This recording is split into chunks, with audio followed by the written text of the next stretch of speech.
I'm going to teach you 15 ways that you can say, I don't like something in a smart and polite way. Number 1, the first alternative for I don't like is I am sick of. I am sick of. Or if you want extra emphasis, I am absolutely sick of. An example, well, I am sick of hearing you complain. I am absolutely sick of hearing you complain. I don't like hearing you complain. Now, whilst this might not seem polite, I don't like is quite direct. It's quite to the point, and we don't like to be too direct. I am sick of is still quite intense, but it's not as direct.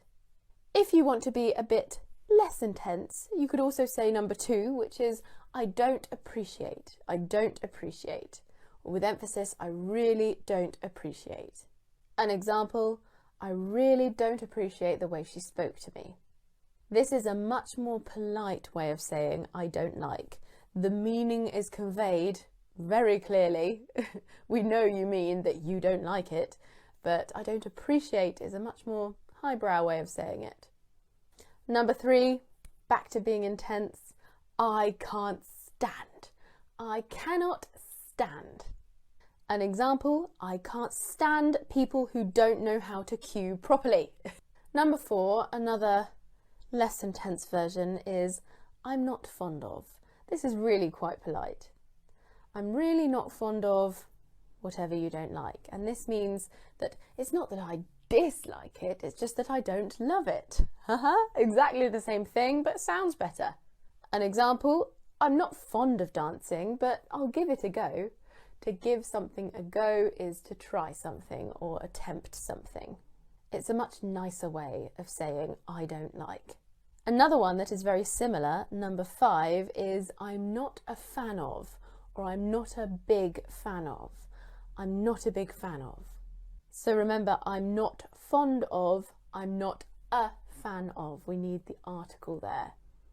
I'm not a big fan of early starts. I'm not a big fan of early starts. This means getting up early in the morning.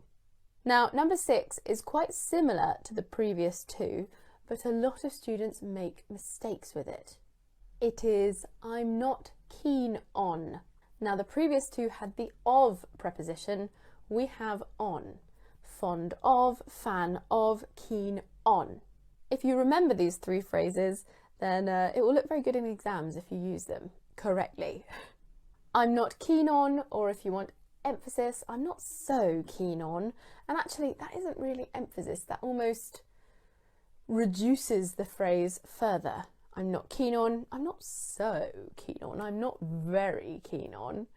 An example, not so keen on him.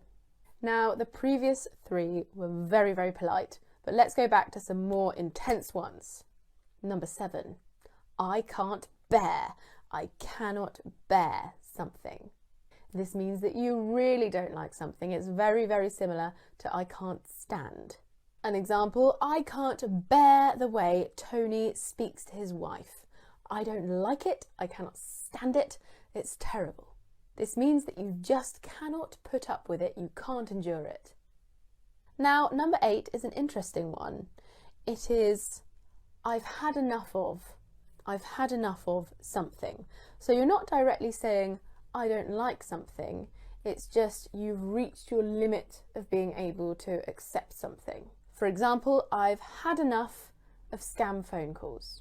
I could take it up to a certain point, but now it's overstepped the mark and I've had enough.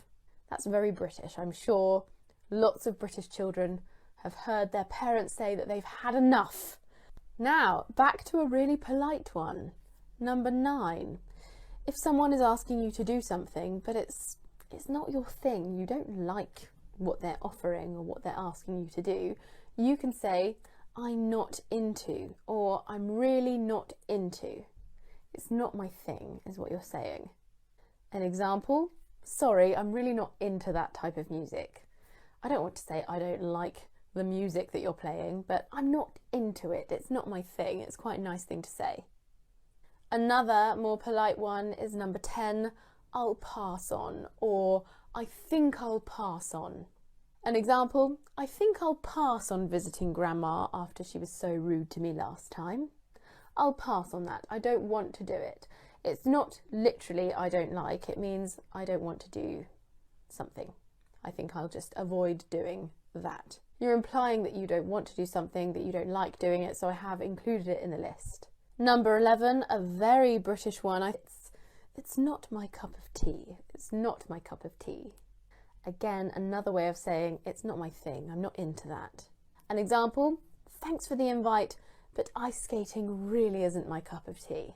It doesn't tickle my fancy. It really doesn't tickle my fancy. Oh. Number 13, if you don't want to use tickle my fancy, you can just say, it's not for me. Not for me. An example, sorry, I just think that the knitting club isn't for me. I'm really sorry. Number 14, a very nice way. I'd say it's maybe slightly more American than it is British. I'm not crazy about. I'm just not crazy about. I'm not crazy about golf, but I'll come along all the same. I don't love golf. I really don't like golf, actually.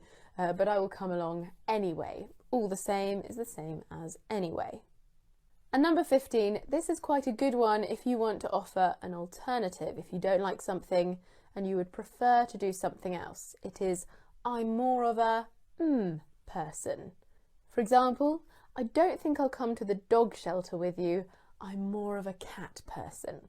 I think that's quite a nice way of saying, I don't like something, I don't want to do it, but I would be, up for doing something else. Right, that is it for today's lesson. I hope you enjoyed it and I hope you learned something.